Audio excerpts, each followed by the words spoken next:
Hi, Mohammed, how are you? Yes, I'm good. How are you? I'm good, thank you. So I'll just maybe introduce myself a bit first. Mm-hmm. So I'm Chibuzo Ejogu. You can call me Chi. I have a PhD in human resource management. I've been teaching HR for over 10 years now in different universities in the UK.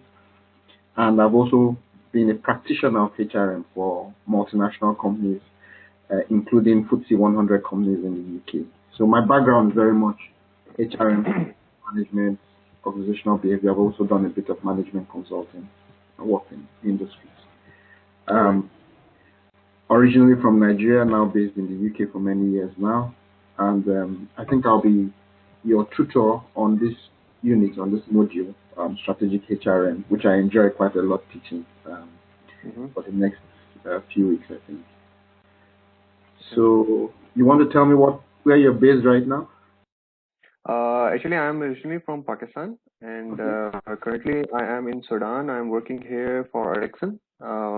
Basically, by profession I'm an engineer. Okay. So since last 7 years, I've been working in the telecommunication sector. I'm basically as a solution architect here in Ericsson and providing the services to the operators here in Sudan. Okay. Wow, that's fantastic to know. Right. So we may or may not get others joining. So I think we'll just crack on and see how we get on. If others join, that will be okay. Is that okay? I'm assuming you've done some other units with UK Versity before, so you're familiar with the IT. Yes. Ah, that's good. Okay. So let's look at the unit specification. So I'm guessing you have access to this on your Moodle. You'll see a unit specification document. So I'll just introduce the units to you and then we'll teach the class for today. Okay. So we will Um, start with unit 3. Out of all the 6 units, we will be starting with this unit number with the 3, right? strategic, yes. Okay. Um, Okay. so the way they are designed, you don't have to start in any particular order. They are self-contained units. Ah. So we'll Okay. start with, Okay. Okay. yeah. You don't have to start with any particular unit. Okay. Um, so we'll be looking at strategic human resource management. Obviously, it's a unit 7, a level 7 unit, which is master's level. Um, we expect you to put in some extra hours. So when we look at the total qualification time, it includes both teaching time and the extra study you have to do, obviously, to pass the assessment. So we expect you to do Mm-hmm. some reading on your own, right? And it will be to pass through. Um, so the aim of this unit is to develop your understanding of how effective strategic management of human resources supports organizational objectives, organizational performance, organizational success, competitive advantage in different contexts. So obviously you are in Sudan, so the context in Sudan and that part of Africa is quite different from Western Europe, Eastern Europe, America, and so on. So we'll be looking at also small and large corporations have different contexts. And more multinational corporations have a different context from more local organizations. So, and all of this will affect your strategic HRM. So we'll be looking at different HRM in different contexts. We'll be looking at the contribution of strategic HRM and the application of leadership and management theory, to benefit the company, the organization. So we have 5 learning outcomes, sorry, 5 learning outcomes, and we will tend to do one lesson on each outcome, right? So today we'll be probably looking at outcome 1, understanding the role of the management of human resources, um, justifying the importance of HRM, looking at some models of HRM, assessing the role and purpose of HRM in the organization and the related functional areas. Future units will be looking at creating a HR plan for your organization. We'll be looking at understanding the role of legal and ethical issues in developing your HR policies. We'll be looking at planning and developing human resource strategies. And we'll be looking at understanding HRM approaches within organizations and the relationship to organizational performance. We'll do a bit of that today because that's also very foundational, the link between HRM and organizational performance. So please stop me at any point if you've got a question. Is that okay? Yeah, sure. Stop me and ask questions, or tell me if I'm going too fast or too slow or anything. There will be an assessment, which will be 4,500 words, and subsequently we'll talk about it, and we'll probably have a dedicated session just to prepare you for the assessment. So what I like to do is I like to teach the units and then have a assignment support session where we discuss and give you all the support for that so that you can go on and write it. So the indicative content gives an indication of the kind of topics we'll be covering. So we'll be looking at critical explanation of nature and importance of HRM, the HRM module, starting with that today. We'll be assessing the role and purpose of strategy and link with HRM. We'll be looking at the contribution of HR to the organization. How do we evaluate it? How do we measure it? What's important in it? We'll be analyzing different business factors that impact on how you structure your HRM department, how you do HRM in your organization. We'll be looking at key HR human resource requirements, and then we'll be looking at, so this has to do with the role of the external factors in shaping your HR policy and strategies. And then we'll be looking at developing a HR plan for your organization in terms of your workforce plan, your skill plan, your retention plan, and so on. We'll be looking at the purpose of your HR policy and what the content of the HR policy or policies, the impact of regulatory and legal requirements on HR. So HR is very, very focused or very, very heavily influenced by employment law in each country, and that's why HRM in each country is different. So the employment law is a big key influencer in how we do HR. Analyzing impact of ethical requirements in HR, looking at organizational strategy, structure, and culture, and how that impacts on HR, proposing effective and appropriate HR strategies. Obviously, you have to do that for your assignment. Critically monitor effectiveness of HR management and ability to provide recommendations to improve HR practice and strategy. Relationship between people development and HR, so looking especially at employee development and organizational development. And then a bit about the underpinning theories to HR, things like strategic theories will be looked at, a few strategic management theories will be looked at, a few organizational theories will be looked at, and so on, by Hamdi, Charles Lindsberg, and Max Weber, and so on. And then the interrelationship between employee relations and HR practices. So obviously, how you relate with your employees, how you treat them, either as individuals or collectively through, for instance, trade unions, is a key aspect of successful HRM in every organization. So then we'll be looking at things like recruitment selection, motivation and performance appraisal, employee retention, leadership, leadership in different contexts, creating HR strategies that support organizational mission, vision, and values, and then monitoring and evaluating your HR strategy. We have some recommended textbooks. You should have these available through the UK Versity e-library.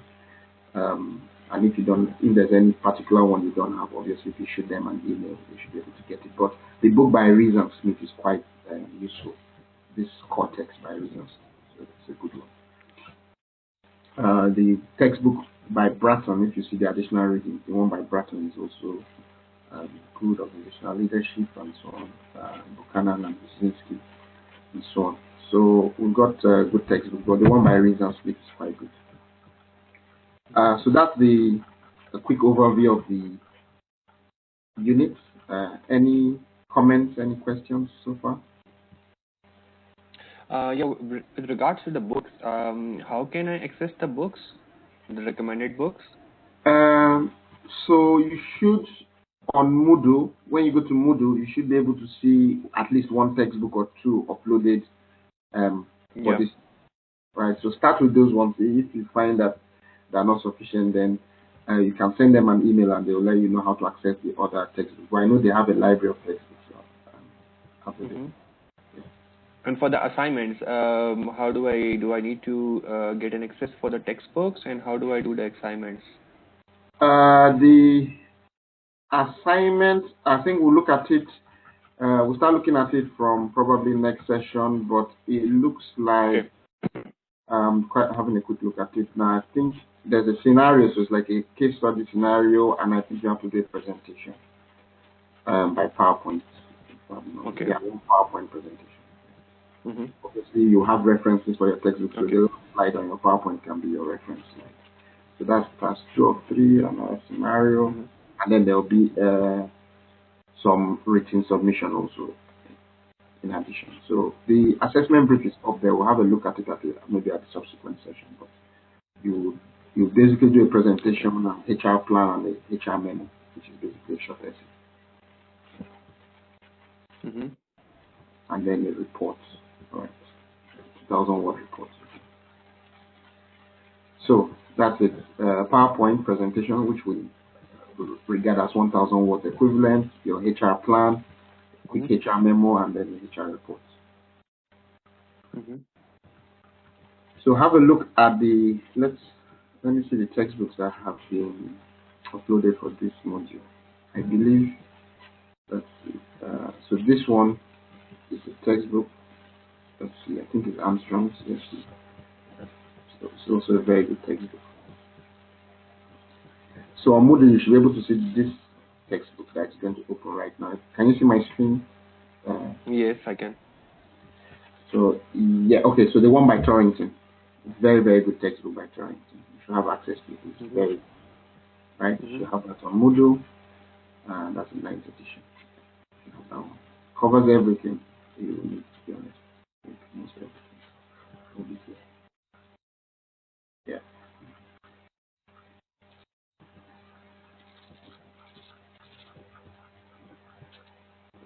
It's taking time to load, so we'll just exit it now to save a bit of time. But that is the key textbook I think you have an access to.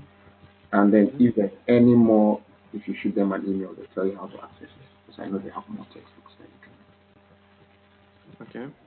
Is that okay for now? Yeah. All right. So now let's look at the slides for today. We'll be looking at, let's see, quick slideshow. So we'll be looking at the learning outcome, the first learning outcome, understanding the role of strategic management of human resources. The aim of this unit, obviously, is to develop learners' understanding of effective and strategic HRM in different contexts. We've discussed that.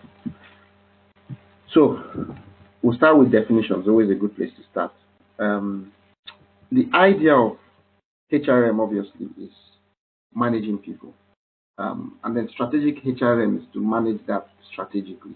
So you start looking at a long-term rather than a short-term approach to the way you manage people in your organizations, right? And then you start thinking about matching your HR strategy to your organizational strategy. So it's no use having an organizational strategy heading in one direction and the HR strategy heading in an opposite direction. The HR strategy needs to support whatever the organizational strategy is. So if, for instance, the organizational strategy is innovation, is to make money through innovation, then HR has to be doing innovation. It cannot be doing cost reduction. It cannot be going in an opposite direction. Right? So that's the idea of HR strategy.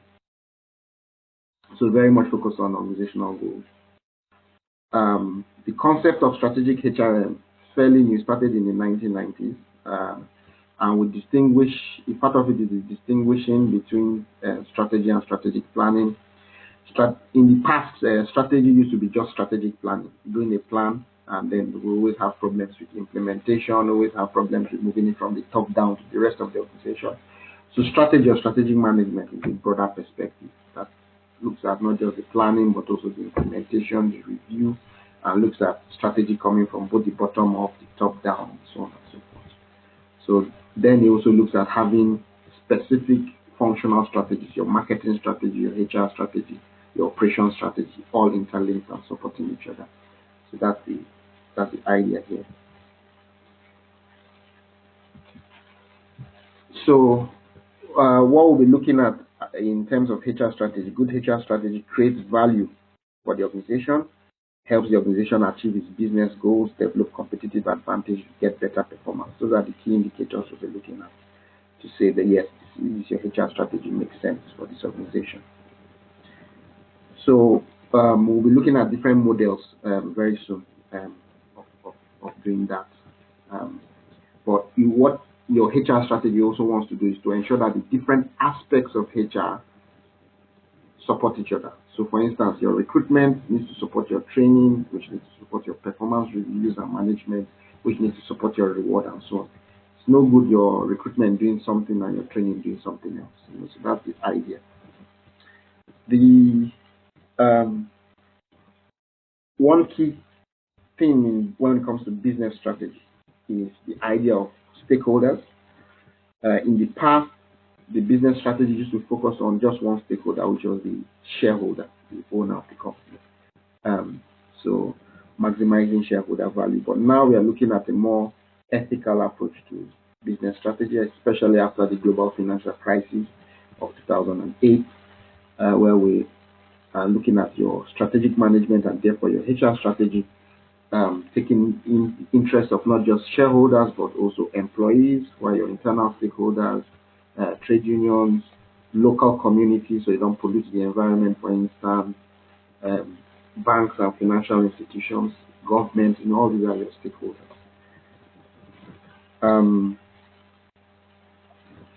So no stakeholder is viewed simply as an input into the organization's value chain. Rather, they are all contributors to and recipients of the shared value which your strategy creates for your organization. So a very important point for us is the idea that there's no single HRM strategy. What works for Ericsson, where you work for, may not work for Nokia, Microsoft, may not work for BMW, right? So we need to start thinking about best fit. We need to start thinking about fitting the HR strategy to the unique circumstances of the organization, the unique context, culture, and objectives of the organization. So that's the idea. So sorry, you will notice that I'm not going through every single sentence and word in the slides. The slides are there for you to read them up. I'm just highlighting the key points, right? So that you can. Okay.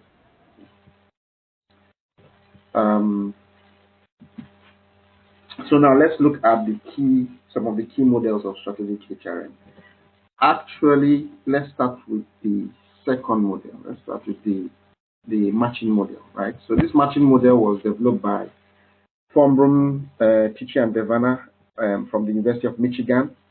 So sometimes people call it the Michigan model or the matching model, right? And this is the full model. It says that basically your HR, if you look at the top corner, I'll just highlight that. The annotation. Sorry, one second. Let me just annotate.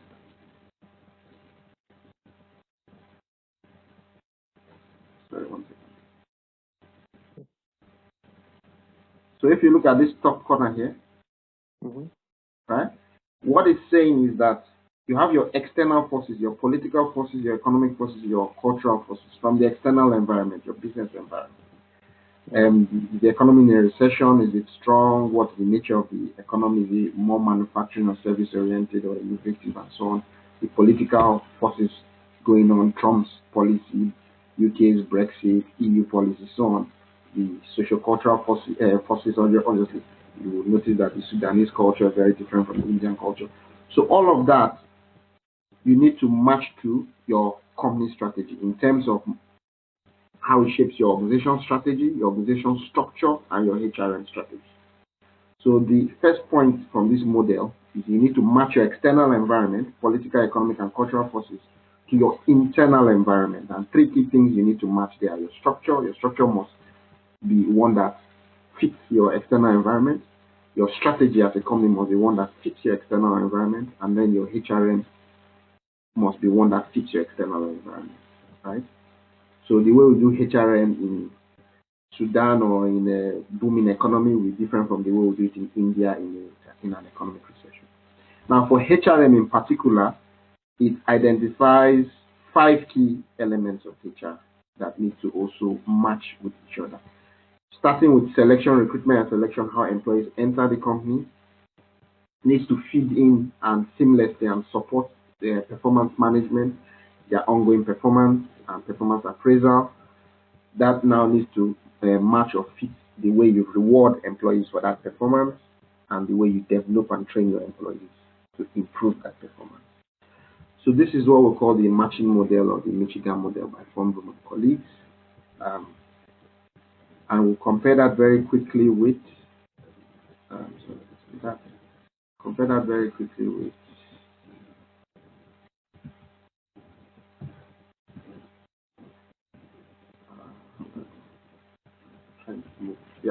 with the Harvard model. So this is another model of strategic HRM. So companies can choose either to go down the Michigan route or the Harvard route. It's called the Harvard model because Beer, et al., and his colleagues from the University of Harvard developed this model. Now, this model looks, first of all, at a range of stakeholder interests. You need to, first of all, identify who your key stakeholders are and what their interests are. Then you need to look at your external and internal environment, what you call situational factors. So these ones are situational factors.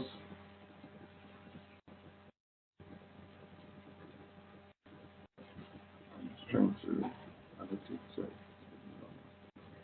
Yeah, so your situational factors here, right, and your internal and external environment, and your stakeholder interest. Now, based on that, you should develop your HR policies around what level of employee influence do you want the employees, what level of voice and influence do you want them to have in your company? Are you going to consult your employees in decisions or not? Your human resource flow, how do you want your HR to flow in terms of career progression, but also in terms of work systems, how work will move from one stage to the other, who hands off what process, who does what process, and who hands off to each other, and your rewards, how you reward the employees, your reward systems. It also means if you adopt this model in a company, focusing on 3 C's, 3 main HR outcomes. You want to improve employee commitment. You want to improve congruence, that is, fit between different aspects of HRM and also between HRM and your organizational strategy. And you want to improve cost effectiveness. You want your HR to be cost effective. You don't want it to be too expensive. So if you come as a HR director to your CEO with a budget of £1 million, sometimes your CEO will kick back and say that is too expensive to spend on HR. And then it looks at long-term consequences, right? Your HR strategy needs to find a way to maximize individual health and well-being, organizational effectiveness, but also societal well-being, behaving ethically in the society, for instance, in terms of environmental pollution and ethical behavior, not being fraudulent, treating customers rightly, not cheating them, and so on. So this is an alternative model. We call this the Harvard model, right? So just a quick question to you, Mohammed. Yeah. Between the Harvard model and the Michigan model, if you are the HR manager of Ericsson, which one would you prefer to use?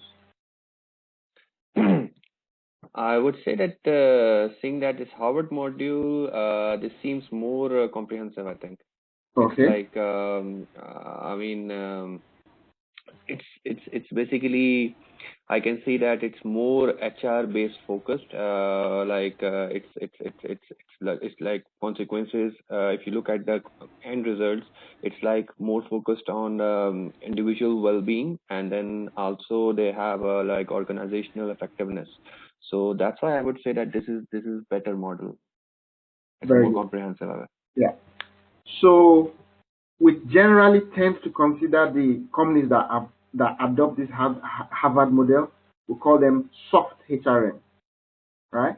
Because they want to bring out the soft side of HRM: employee commitment, employee satisfaction, employee happiness, employee health and well-being, societal happiness, so on and so forth. If you compare that with the Michigan model, we'll call that the hard model. This is the hard model, right?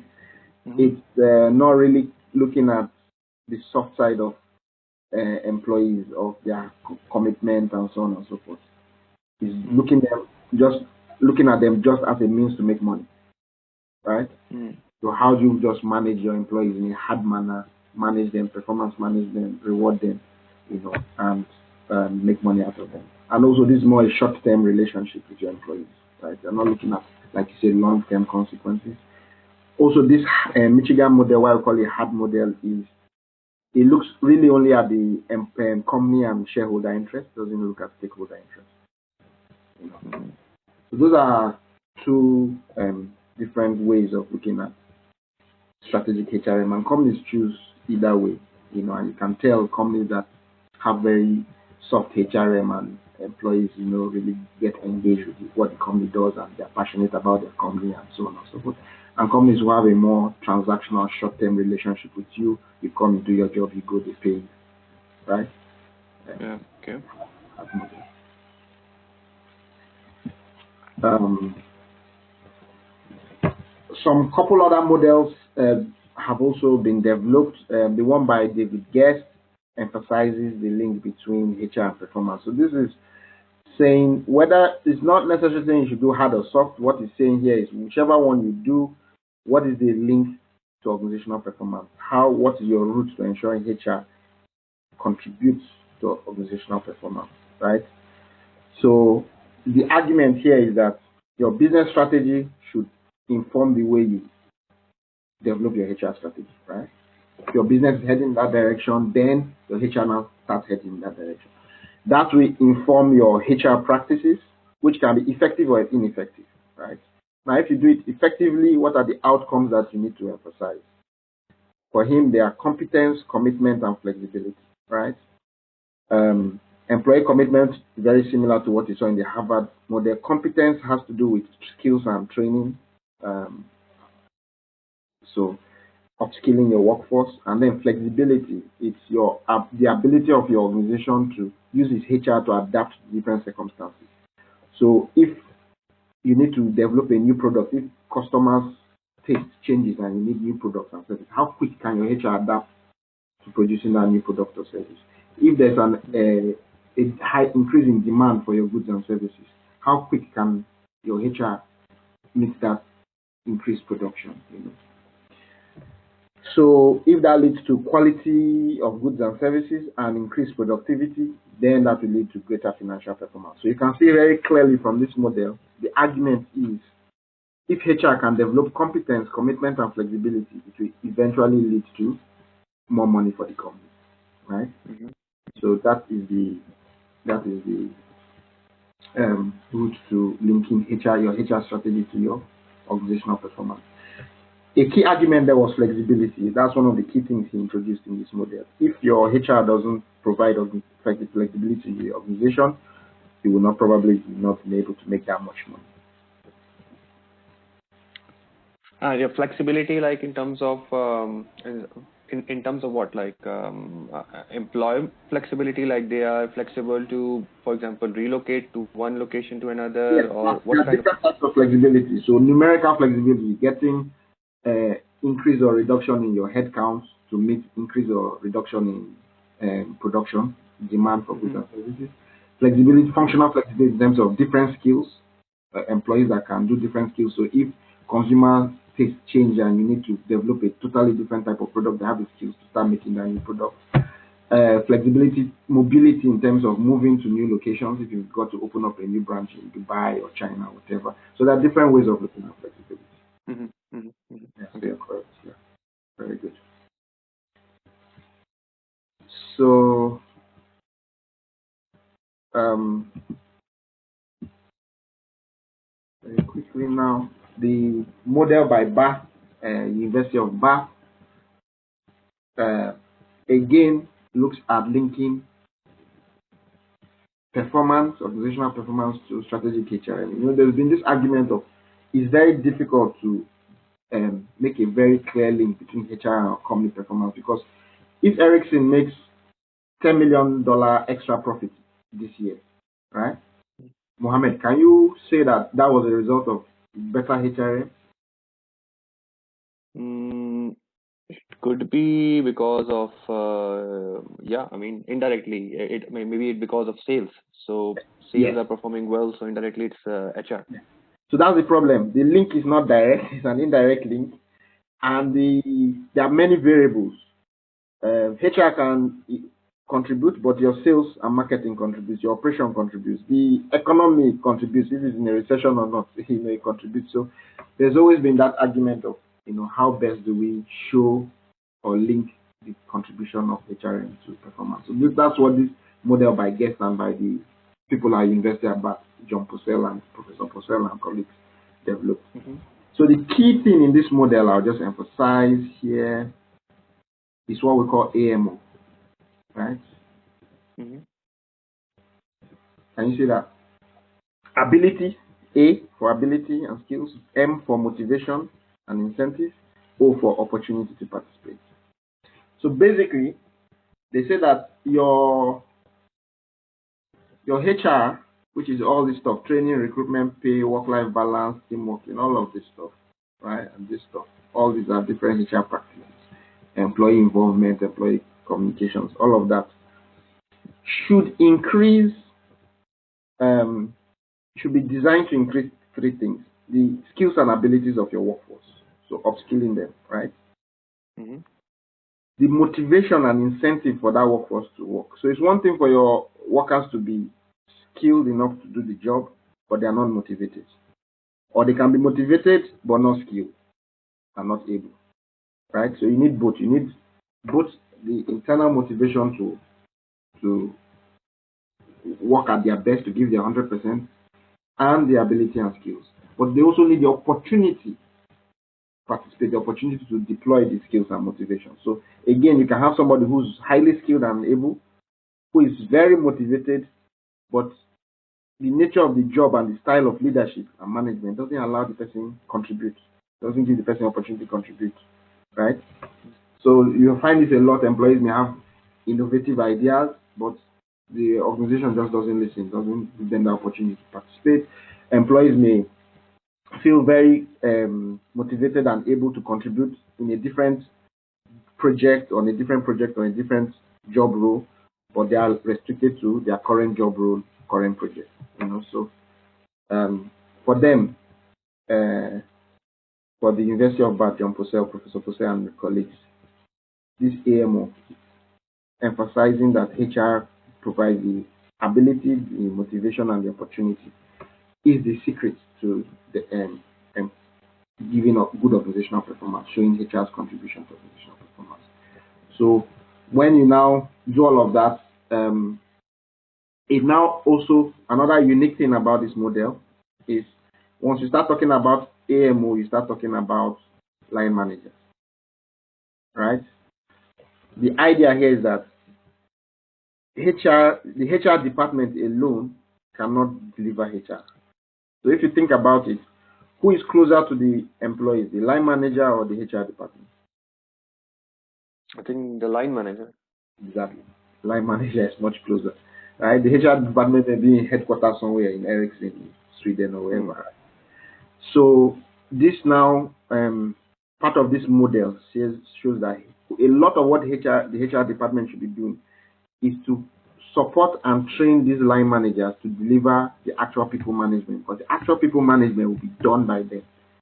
The implementation, the leading, the controlling, the enacting will be done. The performance management will be done by the line managers. So a big focus of this model is on what the HR department does to line managers, not directly to employees, right? And then that will now translate eventually into higher motivation levels, job satisfaction levels, higher organizational commitment, right? And and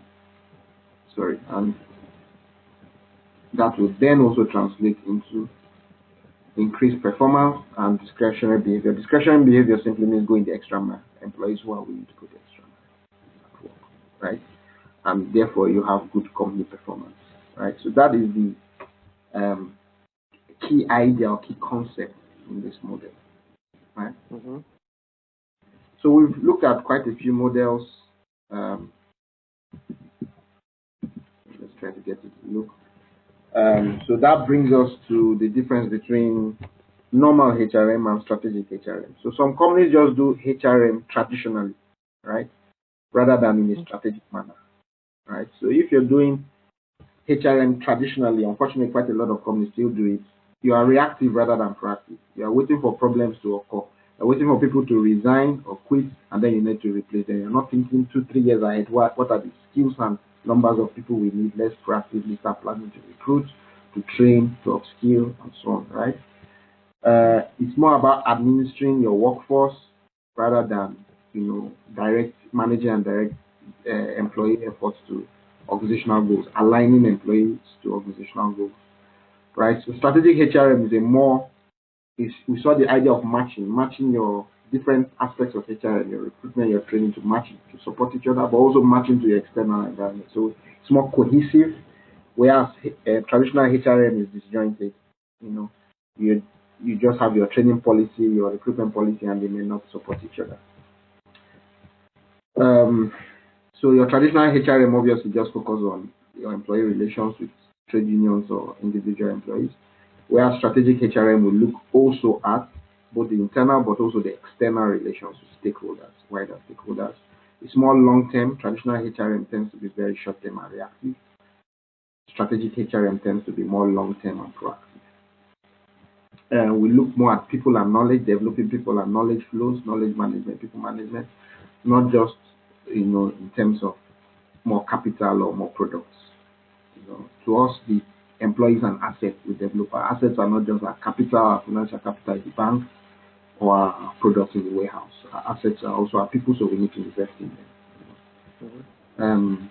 So we want to look at investing in them rather than looking at them as a cost we need to minimize. Right? So rather than looking at them as a cost center, than investment opportunity, and so on. And then the idea of being flexible and flexibility, we talk about that. So that's these are the things you start seeing. Sorry, what's the difference between this investment center and a cost center accountability? So if you are a manager, right, of a department, you will have a budget to run that department, right? Okay.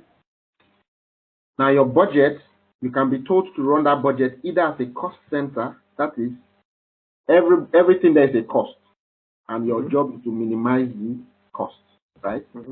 Or you can run it as an investment center. That is the money you spend there, you are looking for a return on investment. So you are willing to spend a bit more money because you can see some outcomes coming. So very simply, let's look at your HR department. If you view your HR department as a cost center, then you want to spend as little as possible on training. You want to spend as little as possible on recruitment, cost of recruitment. You want to spend on assessment centers. You want to spend as little as possible on talent management. You want to spend as little as possible on rewards, on salaries, right? Because your job is to say this HR budget as a cost center is how do I bring it down or keep it at this limit. If you're allowed to run it as an investment center, then you identify not everything, but you identify the ones that if you invest in, is it training or is it recruitment? What are the key things that if I invest in, I can identify a clear return, a clear improvement that gives a business benefit. Right? So generally, you would tend to be more willing to approve certain expenses because you view them. So if your HR team says, there's this new training in leadership we think will be very good for our employees. It costs $100,000. Can we do it? You look at it as an investment and say, okay, if you can show me that in 1 year's time, these are the business benefits that will come out of these employees attending this training now, then I'll pay for it. But if you look at it as a cost center, you say, oh, well, we need to train them. Let's look for the cheapest training possible. Does that make sense? Yeah, okay. Gotcha. So it's like that. So let's have a quick look. We'll look at the test for example very soon. Sorry. Okay. So we've done that one. So a lot of these things in this slide we've already talked about. The importance of strategic HRM to organizations. So you can read this up yourself, but we've covered a lot of the stuff here, right? which now leads us to, sorry, trying to move the slide, so I think that's the next slide. So what are the key issues, right, that you face in terms of strategic HRM, especially in modern day organizations, right? So things like internationalization of market integration. So a lot of companies are going global now. Even small, medium enterprises have global markets and are selling on Amazon, right? Mm-hmm. So that's a key HRM issue, how preparing your staff to be able to support that internationalization approach and playing in key global markets in a manner.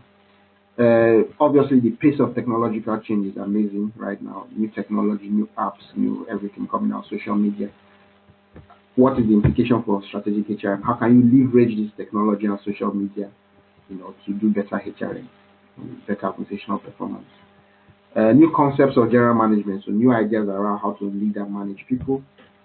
Cross-cultural factors, because of globalization, obviously we have migration, so we have a lot of local companies, but now having people from different cultures working there, right? And we also have more companies going global, opening branches in Sudan and so on, like Ericsson has done. I'm guessing 10 years ago, Ericsson was probably not in Sudan. So training the employees to be able to cope in different cultures and to work with people from different cultures, and using that as a benefit for the organization.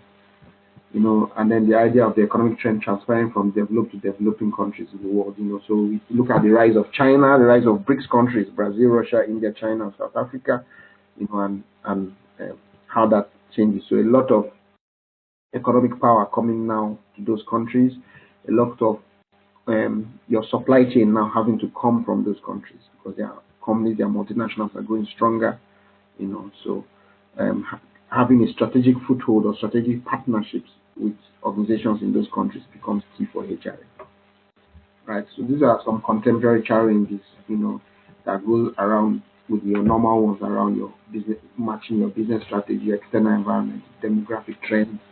For instance, more women in the employment sector, more migrants in the employment sector, more youth in the employment sector. Those are some demographic trends, and knowledge management talked about. So these are key things you need to start thinking about in terms of developing your HR strategy.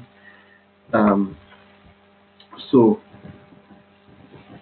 assessing the purpose of strategic HRM, right?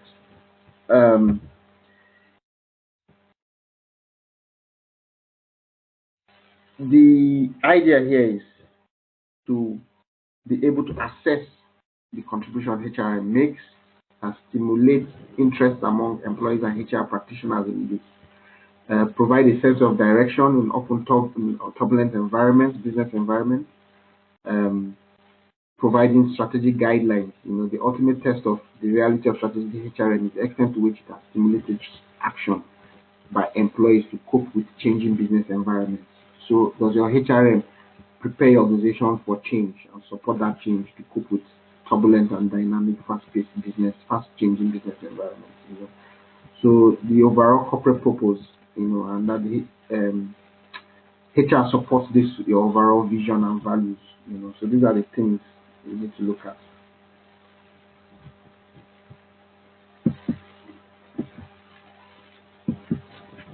So some more things. Process of developing strategy within the organization exists and is understood, and there is explicit consideration of HR dimension. So is HR incorporated in your overall strategic management process of your company? The organization at all levels establishes responsibility and accountability for human resource management, and then includes the responsibility to identify and interact with social, political, and technology and economic environments. So if your organization ticks these boxes, then we can start saying that you're doing good strategic HRM. These are the things that we look at to say, is there effective strategic HRM? How do we assess if your company has effective strategic HRM? These are the things we do. Right. So I don't know how familiar you are with Tesco. Is Tesco in India? I'm actually from Pakistan. No, Tesco is not in. No, Tesco is not there. Tesco is a big supermarket in the UK, and it's in Hong Kong, China. It's expanded internationally to a few countries. So UK's largest supermarket, more than 240,000 employees, a very famous CEO. During the last few years, Tesco was known for its participative management, which helped the organization develop and be very successful. It focused on obviously customer relations, constant improvement, welfare of employees. So one of the things Tesco did innovatively was to introduce a Tesco loyalty card. So if you are shopping, every time you shop, you have a Tesco card as a customer, and it gives you points for the things you buy in the supermarket. So after every few months, if you've shopped a lot on Tesco, you've been loyal to them, you get a lot of points, and then that they will now give you vouchers to spend in the shop. So basically, you get some extra money to do extra shopping with. For being loyal, they give you some sort of. So rather than give a discount on prices, they encourage loyalty by continuous shopping. So they did all of that, but to do that, they first of all had to put an effective strategic HRM plan in place to have a workforce that could support all of these ideas. Right. So the idea of employee champions are very strong in the HRM. So